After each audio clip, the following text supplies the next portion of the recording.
Hello, Gabriel. So we're back to the regular webcam screaming and streaming.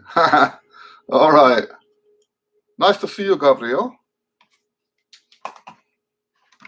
All right. So, who has a question for us to get started with?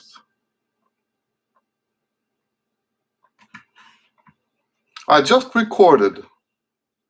I'd been putting it off for a while, and I just recorded it in the time that I had right now to the number 100 in the free improv series. Number 100. And I wanted it to be something special. And then I kept telling myself it doesn't work like that. Right? The special stuff doesn't, you never, with creative stuff like that, you never say, okay, this is the one that's got to be very special. And then you go in there and you can't, I think it was Stravinsky that said, you can't contrive an accident. And that's how creativity works. Creativity, you're grubbing about. In fact, that is a quote from Stravinsky that I love to share with my students, right? He says, he's talking about the rules of music theory. And he says that, he goes, basically, and I'm summarizing here, he goes, rules? What rules? He says, a composer goes searching for his satisfaction the way a animal goes grubbing for food. And I remember when I first read that, I had just watched a show about those pigs in France that look for the truffles. And that's the image I had in my head. This is what a composer does. A composer is like that big pig that they take out into the woods, moving the leaves, moving the pine needles until they find that truffle. That's how creativity works. So anyway, you don't contrive an accident. So in other words, with this free improv stuff, you don't say, oh, this is going to be a great one, because it just doesn't work like that. So I had to put all that stuff out of my head, even though it was number 100. But here's one thing that was slightly remarkable about it, is that this was a keeper. Usually how I do the free improv is I'll improv for like 20, 30 minutes.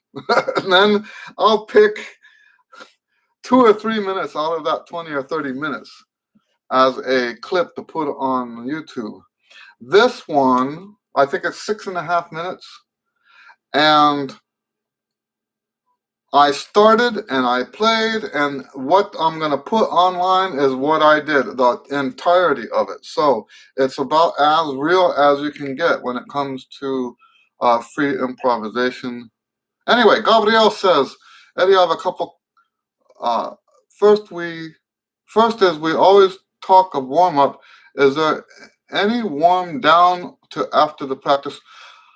I don't personally do a warm down unless I think I've made damage to the lips. So if I'm concerned that there's damage here, then I will do what other people would call a warm down. And that would consist of mostly very soft low notes, maybe some pedal tones.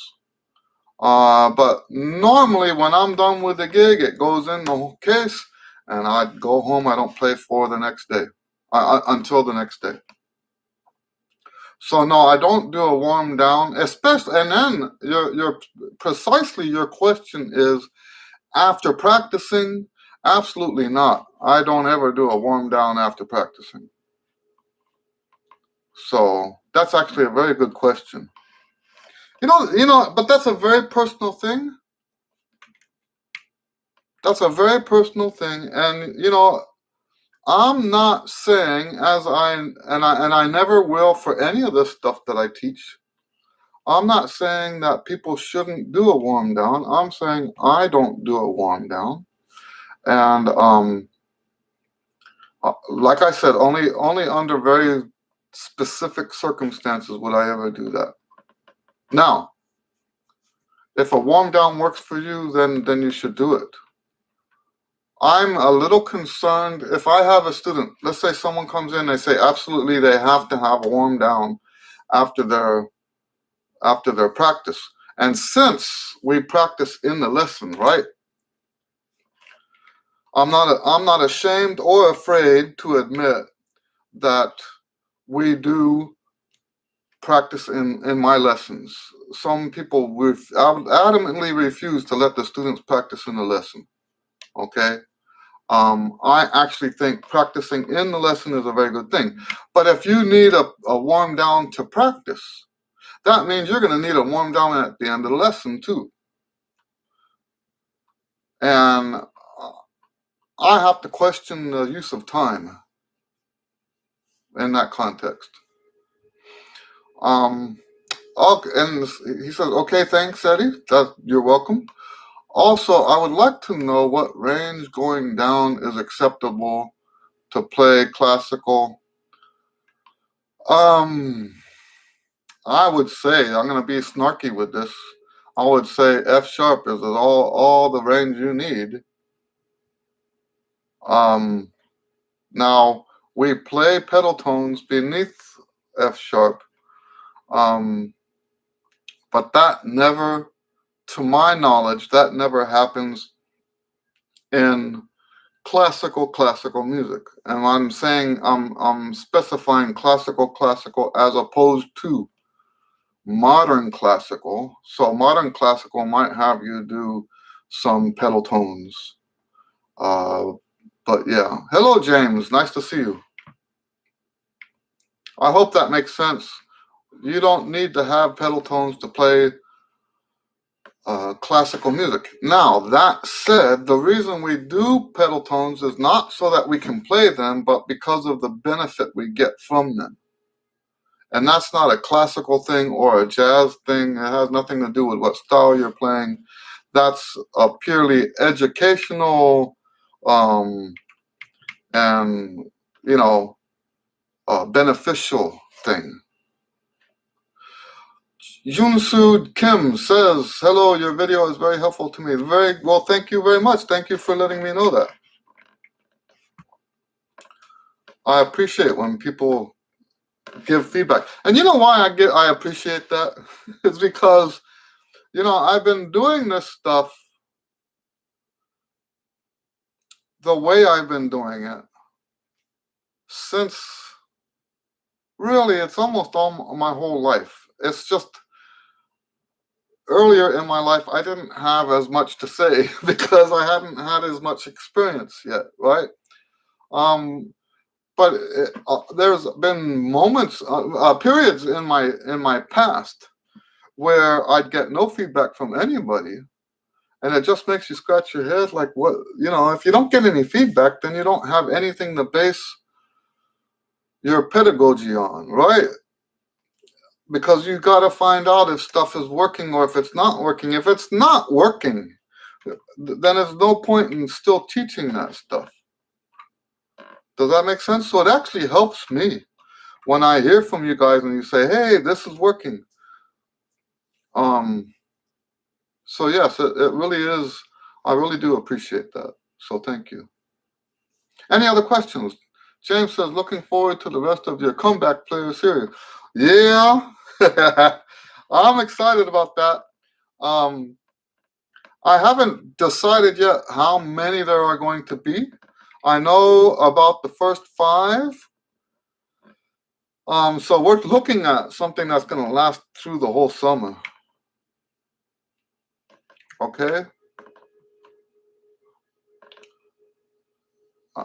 Thanks, Eddie. This is Gabriel. Thanks, Eddie. I read an interview to a first classical trumpet, and he says that playing trumpet in orchestra is 100% waiting and 20% terror. Do I agree? Um, Anytime I talk about orchestral work, I have to tell you that my experience with orchestral work is, I have to say that it's limited because there are so many people out there who are so vastly experienced at orchestral stuff. That's what they live and breathe. And so I have experience as an orchestral player. I played 2 seasons. I'm just going to add them all up. 2 seasons in high school, 5, 6, 7, 8 seasons in college, and then since college. Now, obviously, those 2 seasons in high school didn't. I mean, not high school. The 8 seasons in college were not all consecutive. So what that meant was that I was in 2 orchestras at the same time. And in one year, I was in 3 different orchestras. Okay. And as a pro, I do play orchestral stuff, just not a lot of it. It really depends on because of my hearing loss, I don't want to put myself in a situation where I'm going to cause trouble for other people. So usually if it's a smaller orchestra, or if I know that the people in the orchestra, like I did that one Houston Symphony gig, and yeah, that was a little bit, the thing about the Houston Symphony gig that I did is it was confirmation that I was right about my ears. So anyway, your question is, do I agree with 80% waiting and 20% terror? And first of all, I think when they say stuff like that, I think they're kidding a little bit, just a little bit. I think there is some terror, but I don't think so, because like when I was in the El Paso Symphony, right, most of my stuff that I did was just the hiding stuff, right, that the other guys didn't want to play. And I mean, how much terror is in that?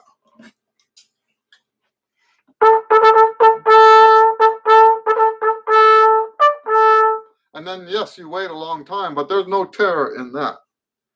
So I think so I think they're exaggerating a little bit for the sake of being funny, right?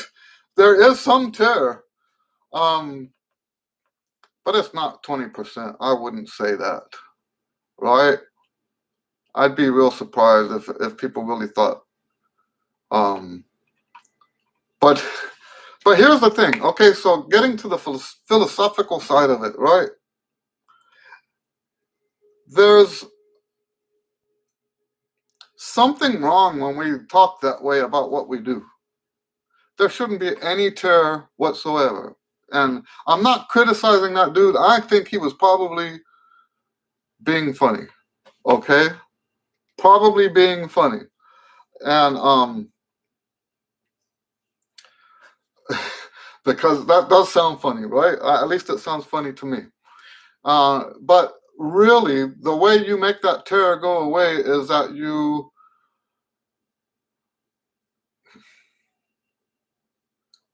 how am I saying this? I don't want to say it too simplistically because it makes it sound like it's snake oil stuff. One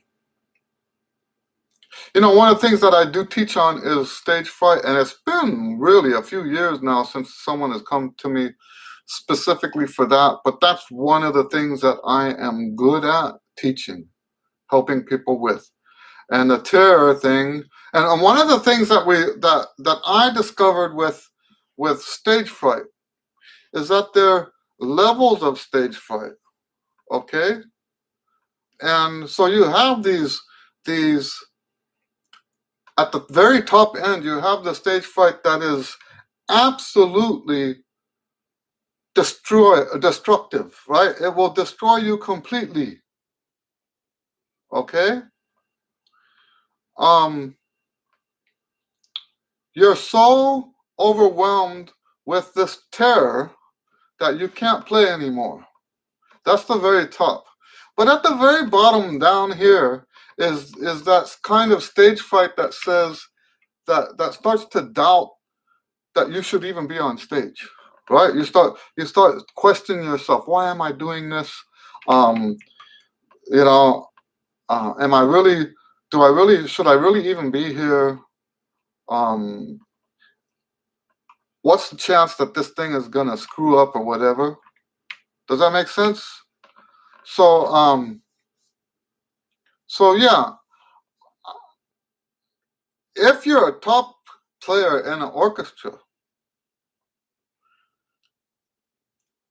I don't think you're having that kind of stage fright. I think what the terror that's happening is that now, do you know what that said? Now that I'm thinking about it, there is a lot of politics. And maybe like if you're principal trumpet and they're thinking about getting rid of you, I could see the terror side of it, but still the successful ones, I can't believe that they actually experienced that kind of terror.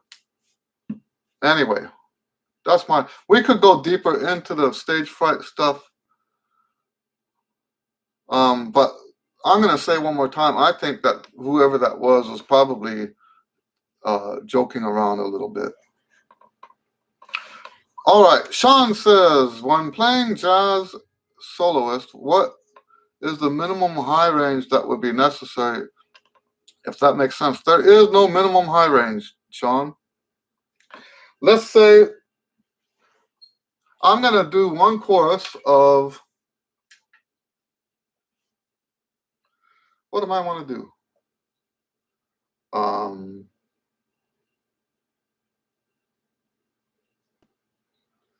All right, just pull a blank. Let me just play, well, I'll play a blues, okay? This is going to be B-flat blues, and I'm not going to go past C in the staff.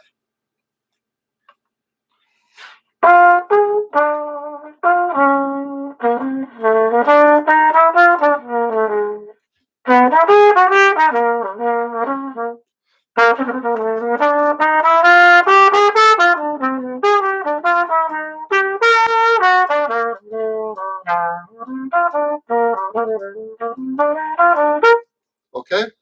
What's wrong with that? There's nothing wrong with that. Absolutely nothing wrong with that. You use what you've got. That's one of the beauties of jazz.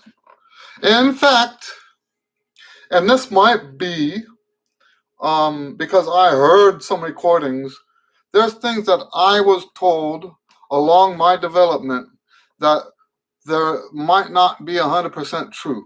I still share them because the message is an appropriate message, right? There are people who said that, what's her name? She did Strange Fruit. Billie Holiday. So people told me Billie Holiday only had a range of an octave, right? And she didn't necessarily like her singing because she felt like she was limited. Billie Holiday saying this. And another good example is Miles Davis, right? The part of jazz history is the story about Miles Davis moving to New York, getting hired with Charlie Parker and all those guys, and saying, I'll never be able to play as high as Dizzy Gillespie. I'll never be able to play as fast as he does. So jazz has always been, from its very beginning, about us taking what we have and using that. Always. That's been the tradition of jazz all along. Okay? Junsu says, sometime as I practice, I don't know how much high note is needed as amateur trumpet player or professional. What do you think about this? So now we just had that kind of question for the jazz stuff. Now, what I'm talking about when I was answering Sean, I was talking about the jazz soloist. There are big band positions that you can get, and then of course you have band music and other stuff like that. I think if you want to be in a community type ensemble, then you're looking at a range of about G above the staff to C above the staff. And then if you want to go more pro, then you're looking at up to G above the staff and then up to, I don't think super C is necessary, but there are times when it's valuable. Okay, so it's not necessary, but if you do have a higher range, then it does become valuable. I hope that makes sense.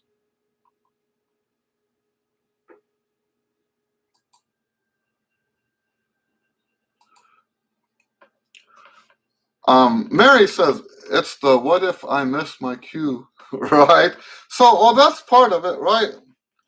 Except that, you know what, these guys, I went and took a lesson with Jeff Curnow one time, and he was practicing, at the time, he was principal trumpet of the Dallas Symphony, and he had his chair set up with two end tables, and then there were speakers facing his ears, and he would put a CD on of whatever orchestra they were working on.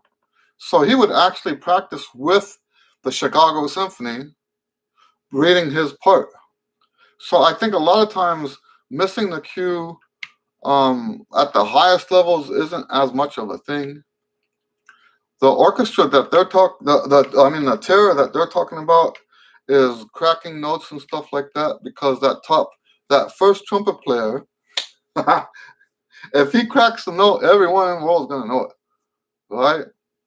But you're right. I think with the more amateur players, I remember playing the Dvorak cello concerto, and my part had 96 measures of rest, not separated into separate 8 measures.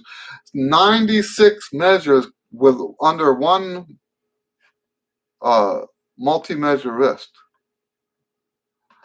I mean, that's like one, and it's if I remember right, it's a slow movement, right? 1, 2, 3, 4. 2, 2, 3, 4. Just 93 more to go. In a case like that, so you know what I do with that?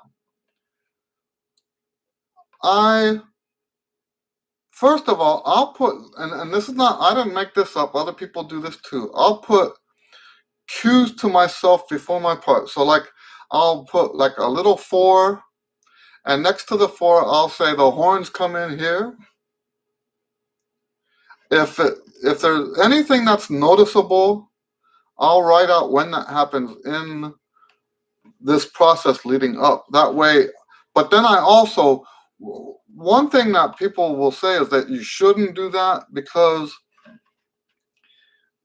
then you're going to be lazy and just wait for some other person to cue you in instead of just being ready to play. And my problem with that is why not do both? So I actually do both. I like to mark my part so that if there is some sort of cue that I can follow, then I'll write that in. But I will also count that whole 96 measures. Those cues are just to make sure when I get there that I'm in the right spot. It's sort of like the carpenter thing, measure twice and cut once, right? I would much rather have that kind of backup than to get that wrong, right? James says, I filled out the arpeggio practice kit you sent me. Good. Do you have a suggested routine for working on this into daily practice sessions? I do the one arpeggio immediately after the tonalization studies. I do my tonalization studies, I do one arpeggio, then I do the lip slurs. So I work it into the daily routine.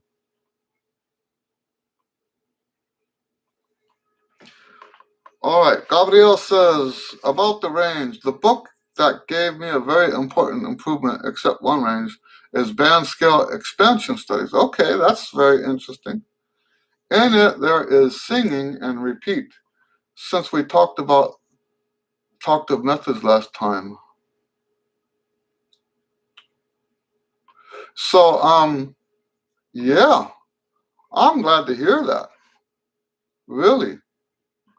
So, let me tell everybody what the, hello, Kairam. I don't know how to say that, Kairam. Let me tell everybody what the band scale expansion studies are. So I've got two scale expansion study books. One is for everybody else, and the band scale expansion studies are for people who are learning the scales that follow this format.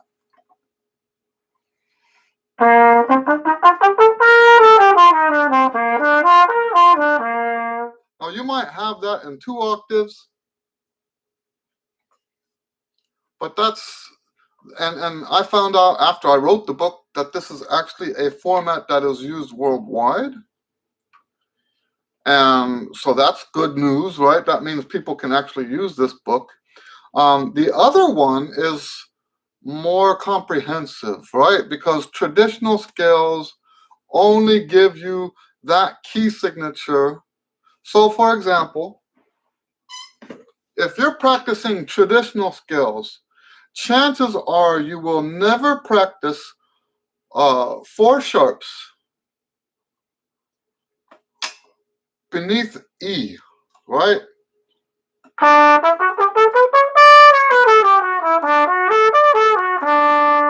Right? So my other expansion study goes down first. Right, we'll do now let's talk about now what the expansion studies are. Okay. We add one note. We start off with just 2 notes. So in the band expansion studies, we just do E, F sharp, E. And we do that 10 times. Then we add the G sharp.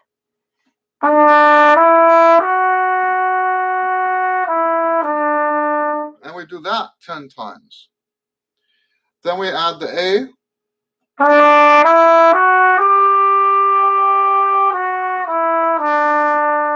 Right?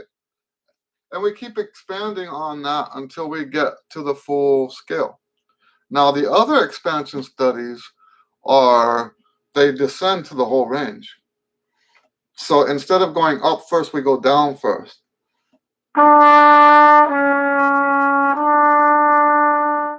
And we do that 10 times, then down to C sharp. And then, so those 2 books are for 2 different reasons, okay? The scale expansion studies are to prepare you for the tonalization studies. So if I have a student that's already doing well with the tonalization studies, then we don't do the expansion studies, okay? Because the whole purpose of those studies is to prepare you for the tonalization studies, right? Now, the band scale expansion studies are to prepare you for your band scale tests, okay? That's a different purpose, all right? I hope that makes sense. So I think I would even if somebody knows, it would depend on how important the test is. If the test is just a test that they make sure they know their skills, then I wouldn't suggest this. But if this is a test that determines what chair they are next year, then I might have someone who already knows the tonalization studies practice the band scale expansion studies. Junsu says, thank you, you're welcome.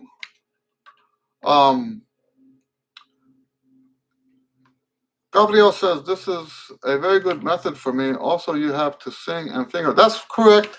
So the singing and fingering is supposed to happen in between. So let's say we're up to D sharp.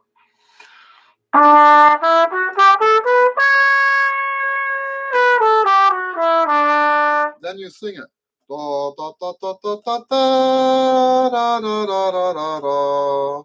Okay? And then you play it again. So that's part that I left out. You are supposed to sing and finger between each one. Now, let's talk about that, because the singing, that's one of the first books I ever actually wrote out the singing. The truth is, a lot of the stuff I teach, you are supposed to do singing and fingering between.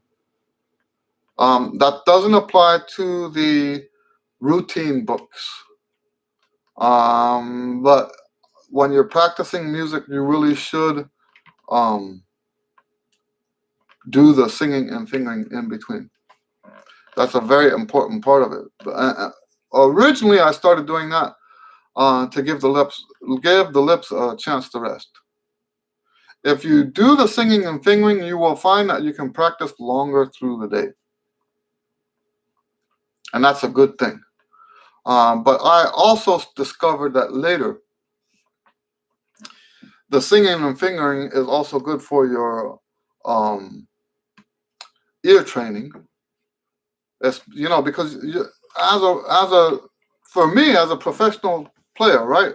With as much time as I spend practicing, if you were to add all of my practice hours up over the last 40 years, lots and lots of practice, right?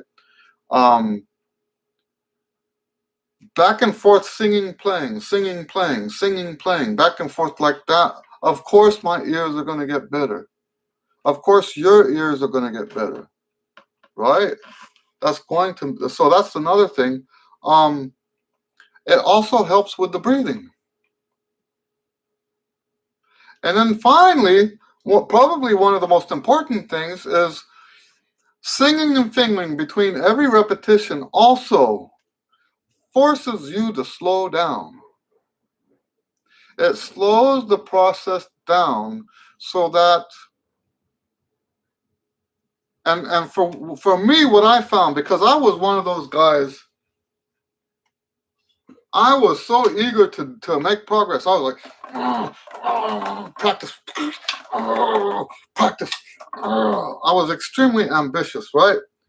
When I first started singing and fingering between, the inside of me was like, what are you doing, right?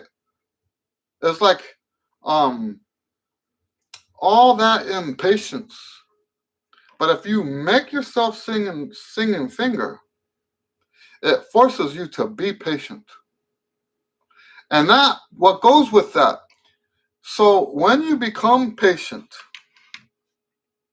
in your practice, that's the key to controlling your emotions. Remember, we don't like what I call musical temper tantrums.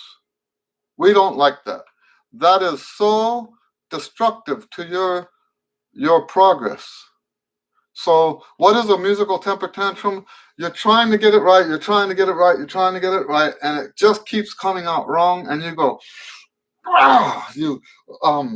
there are legends about people pounding their instruments, throwing their instruments, punching their music stand. Me personally, when I used to have musical temper tantrums, they manifested mostly in me punching myself, right?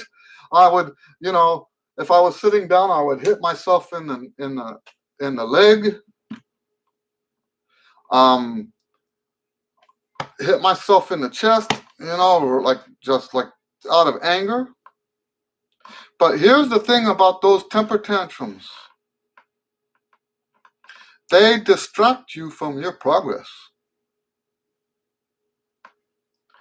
So we're still talking about singing and fingering. And yes, Gabriel, I know that we're not talking about, I'm not saying you have temper tantrums, right?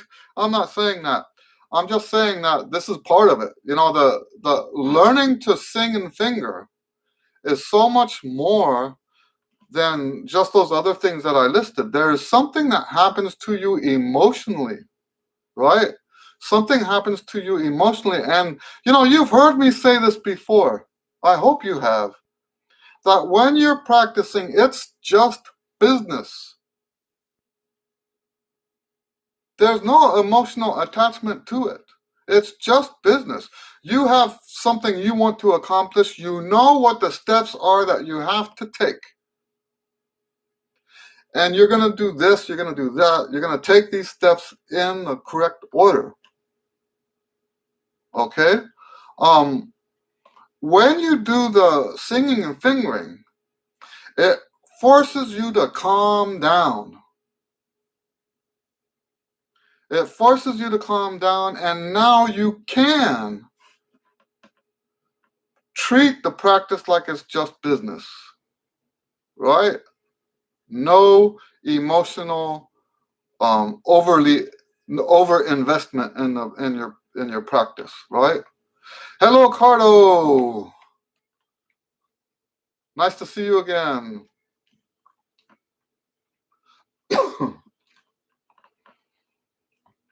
Oh, excuse me. Kurim says, off-topic question. Can you think of any ways to get better at multitasking while playing, counting and playing? All of that stuff relies on your subconscious. So you have to, just like how the piano teachers and players, they'll practice with the left hand first and then the right hand, or vice versa. You have to practice those individual things. Excuse me. You have to practice those individual things separately. Now, counting, yeah, see, that's exactly what I'm saying. Now, when you say counting, there's two ways to say that. Counting rests, but you're probably saying counting the rhythms. So that's why we count rhythms separately. Because in order for those two things to happen at the same time, they must both be deeply entrenched into your subconscious so that you don't have to think about it anymore. That's how you accomplish this multitasking. And just to demonstrate how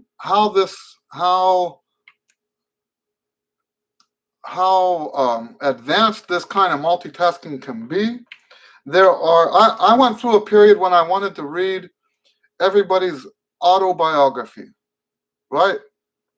So I was reading, and I'm not going to tell you who it is because I don't,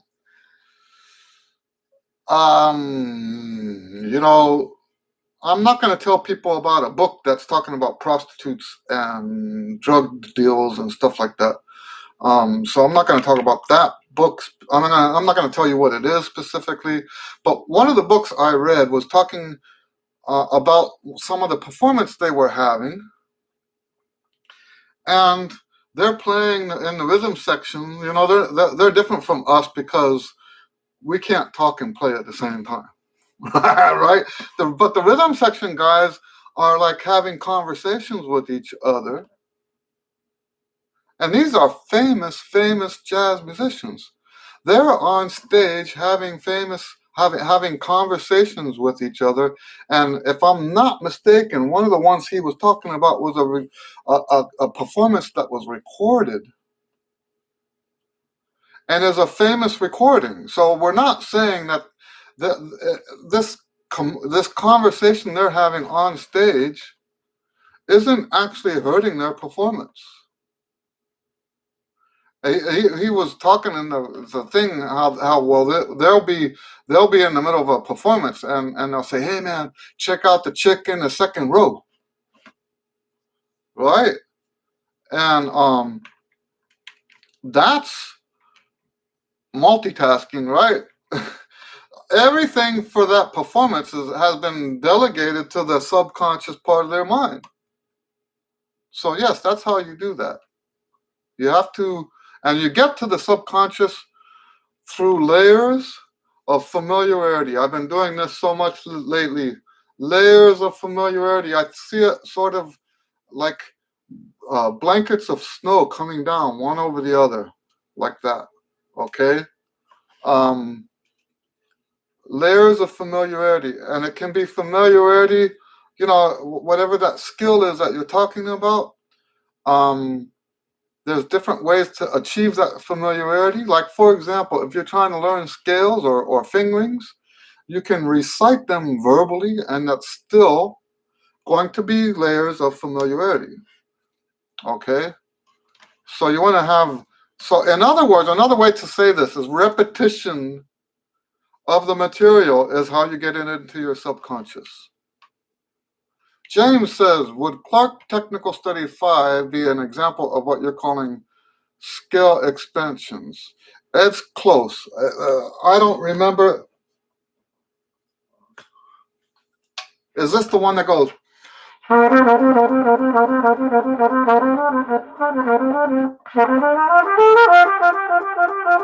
Something like that. Is that the one? Is that number 5? No, the scale expansion study is actually supposed to be very slow. Almost like long tones, almost. Slow, relaxed, calm, and I hope that makes sense. Gabriel says, I couldn't because throwing a German rotary trumpet would be a great damage. It will calm you down immediately. Yeah, that's true. Yeah.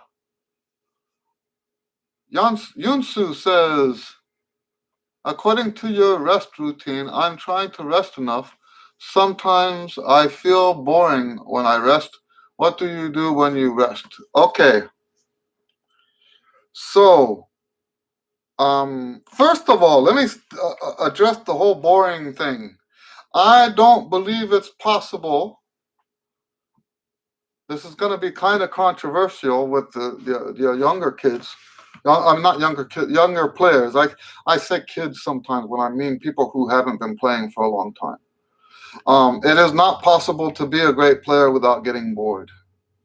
So let me say that first, okay? You have to get bored. And let's talk about why being bored is so important. We were just talking now about how things have to go into your subconscious. And the way we get stuff into your subconscious is through these repetitive layers of familiarity. You can say repetitive layers of experience, repetitive, but it's all a matter of repeating that stuff over and over and over again. And we don't realize, what am I saying? We don't have any clue yet that it's reaching the subconscious with the impact that we need it to have until we get bored. So what happens when I'm doing this stuff, this repetitive stuff, or in your case, the resting that happens in between? Okay. I start to daydream. And I actually welcome that. There are people who say, thou shalt not daydream when you practice. I think daydreaming is one of the best things, as long as it's not something new. Now, to answer your question more specifically, what do you do when I'm resting? So there's 3 levels of rest, right? You have the beat level, you have the minute, hour level, and then you have the day level. I'm assuming that you're talking about the beat level. Okay? Because in the minute and hour level, you can just go do something else, right? So, and what am I saying? In the routine, we wouldn't do that. So if you're talking about the routine, we don't sing and finger in that. But outside of the routine, like what Gabriel is saying about the scales, we want to sing and finger. So we play once and then we sing and finger. Then we play again and we sing and finger. Okay? So if I'm learning something,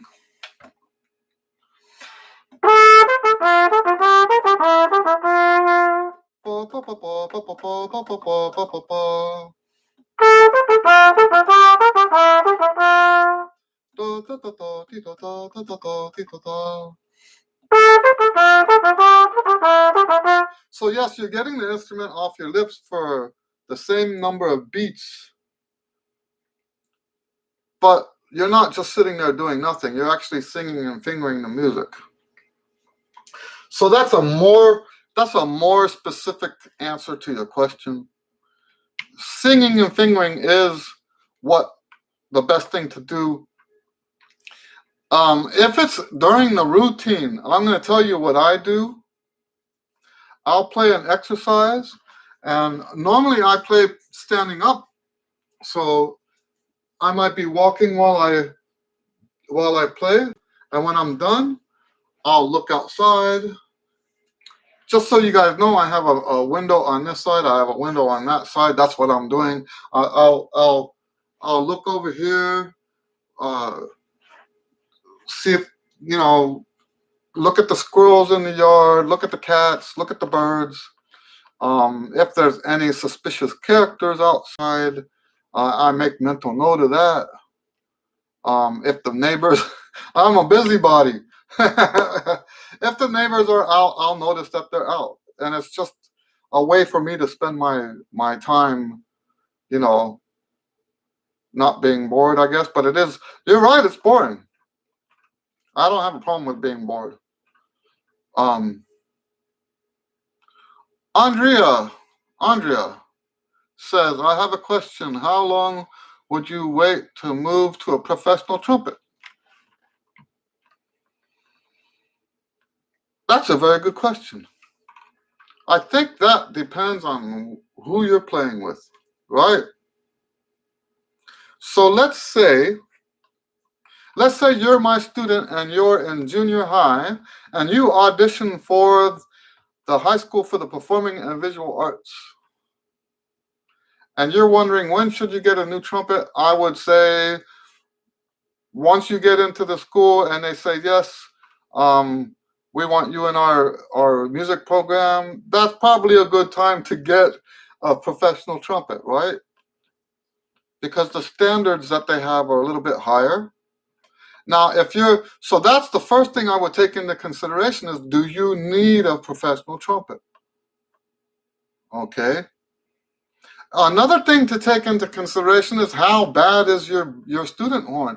I have played on some really remarkable student horns.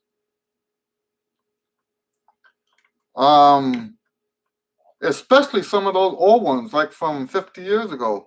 The amazing instruments. Okay, now I'm thinking 50 years ago, more like 70 years ago. 20 years just passed by, right? So, but now, if we're going to talk about that in the context of what's best for you, I would say that this comes down to tone and stuff like flexibility. So when you're good enough that you can tell the difference, let's say you borrowed someone else's pro horn, and I do advise that you try some pro horns, okay? If you pick up a pro horn and play on it and it sounds better, and you have to be honest with yourself too about that. I mean, let's not be conning your parents. If you are a student age person, let's not be conning your parents into a new purchase, right? Be honest, right? Be honest with yourself. Does the professional horn make you sound better? Here's the thing. When you first start off, the professional horn's not going to make any difference whatsoever. I know people aren't going to want to hear that, right? Because they, okay, oh, well, you know what? Let me reword that. Let me say that the professional horn is not going to make any difference to your sound. It might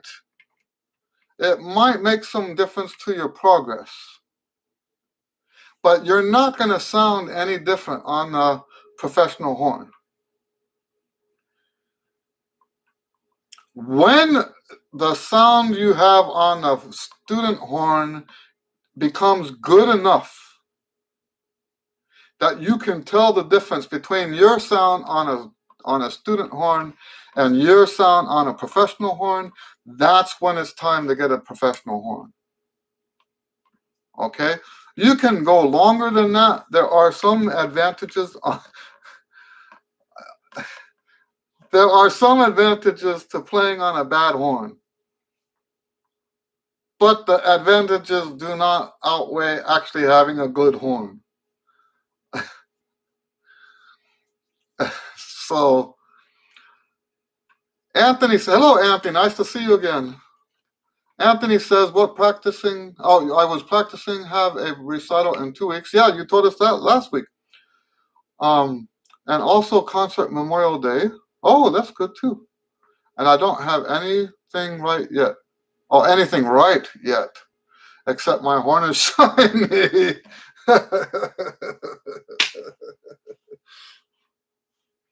Oh my. Well, good thing. I'm glad your horn is shiny. Yes, and daydreaming. I think the daydreaming only helps if you're following the procedure. Oh my. Junsu says, thank you. You're welcome.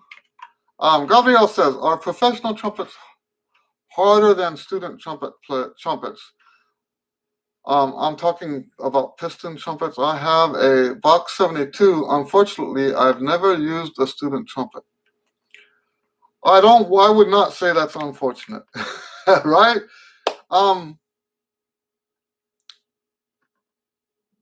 No, but the pro horns are not harder to play.